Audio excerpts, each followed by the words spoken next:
जारिया लोकसभा इंतखाबात के दौरान भारत के सरकारी एजेंसियों के बारे में एक बड़ा इंकशाफ मंजरेआम पर आया है।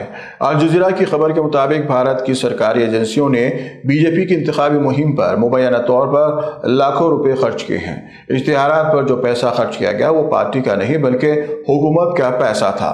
इन एजेंसियों पर हुकूमती फंड का बेजा इस्तेमाल करते हुए बीजेपी की तशहीर करने का इल्ज़ाम लगा है। अब इसी इल्ज़ाम ने एक नया तनाज़ा खड़ा कर दिया है। बीजेपी जो अपने आप को दुनिया की सबसे बड़ी सियासी पार्टी करार देती है, हुकूमती फंड का इस्तेमाल करना किसी सूरत में जायज़ नहीं करार दिया जा सकता है। भाजपा नरेंद्र मोदी की क़यादत में 2014 से लगातार कामयाबी हासिल करती चली आ रही है। वो अपनी इंतखाबी मुहिम में दिलकश नारों का सहारा लेती है।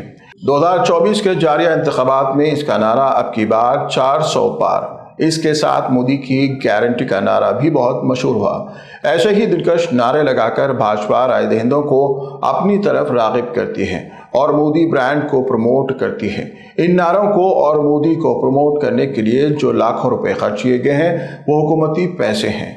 यही तशहीर पर खर्च होने वाला रुपया बीजेपी के लिए दर्द सर बन सकता है।